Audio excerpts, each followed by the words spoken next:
उत्तर प्रदेश के आजमगढ़ जिले की पुलिस ने आज हत्या के एक ऐसे मामले का खुलासा किया जो विगत 3 साल से कागजों और जमीन में दफन था। प्रेम प्रसंग में की गई हत्या का खुलासा आज आजमगढ़ के एसपी अनुराग आर्य ने किया। गिरफ्तार आरोपी की निशानदेही पर मृतका के कंकाल और उसके कपड़े बरामद किए गए। आपको बता दें, आजमगढ़ जिले के वर्धा थाना क्षेत्र में वर्ष 2020 जून माह में एक किशोरी का अमित सरोज ने अपहरण कर लिया था।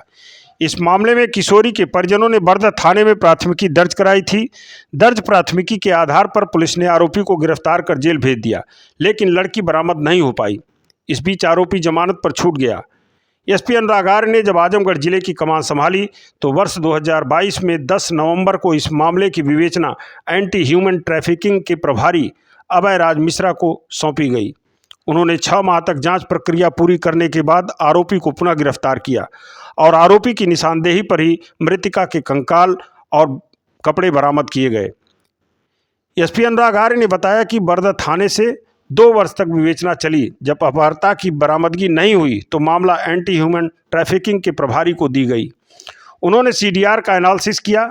गिरफ्तार आरोपी ने हत्या की बात कबूल करते हुए बताया कि किशोरी को 13 जून 2020 को रात में अपने घर पर बुलाकर उसकी गला दबाकर हत्या कर दी गई और रात में ही शव को बोरे में रखकर गांव के बाहर कब्रिस्तान की झाड़ियों में फेंक दिया गया।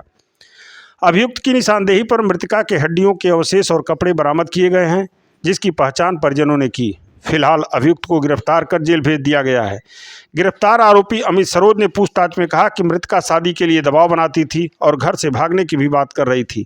इस बारे में जब अमित ने अपनी बात मां और बहन से बताई तो यह लोग बोले कि लड़की नाबालिग है, तुम जेल चले जाओगे, ऐसे में इसे रास्ते से हटा दो। इसी प्लान के तहत आरोपी ने घटना को अंजाम दिया और पूरे राज को छिपाए रखा। पुलिस ने अमित सरोज की मां मालती और बहन पिंकी को भी हत्या की साजिश रचने का अभियुक्त बनाया है। बाकी बातें आप सुनिए आजमगढ़ एसपी अनुराग आर्य से। जून 2020 में थाना बरदा पर एक सूचना प्राप्त हुई कि एक नाबालिग लड़की को अभियुक्त अमित सरोज, जो थाना बरदा अंतर्गत मिर्जा जगदीशपुर गांव का रहने वाला है, इसके द्वारा अपहृत कर लिया गया है। इस संबंध में थाने पर एफआईआर नंबर 153/20 धारा 363, 366, 120 BIPC एफआईआर पंजीकृत की गई। इसकी विवेचना थाने के द्वारा की गई एवं अभियुक्त को गिरफ्तार कर जेल भेजा गया, परंतु अपहृता की बरामदगी नहीं हो पाई। 2 वर्ष तक विवेचना संपादित होने के बाद अपहृता की बरामदगी न होने पर यह विवेचना मेरे द्वारा 10 नवंबर 2022 को ASTU anti human trafficking unit थाने के प्रभारी अभयराज मिश्र को ट्रांसफ़र की गई, जिनके द्वारा इसकी अग्रिम विवेचना की गई। उन्हें एक बार पूरा CDR का एनालिसिस किया गया, जो पुरानी CDR उपलब्ध थी। सभी लोगों से पूछताछ की गई। अभियुक्त को दोबारा हिरासत में लेके इससे पूछताछ की गई। कड़ाई से पूछताछ करने पर इसके द्वारा बताया गया कि इसके द्वारा जून 2020 में ही रात में अपहृता को गांव के बाहर बने हुए अपने डेरे पर बुलाया गया और वहीं पर पानी की टंकी के बगल में बात करते हुए गला दबाकर उसकी हत्या कर दी गई। हत्या करने के बाद इसने लाश को एक बोरी में भरकर गाँव के बाहर पोखरी के बगल में झाड़ियों में छिपा दिया। मौके पर इसकी निशानदेही पर फील्ड यूनिट को भेजा गया। फील्ड यूनिट के द्वारा साक्ष्य संकलन किया गया है। वहाँ से कुछ हड्डियों के अवशेष बरामद हुए हैं, जिनको परीक्षण के लिए भेजा जा रहा है।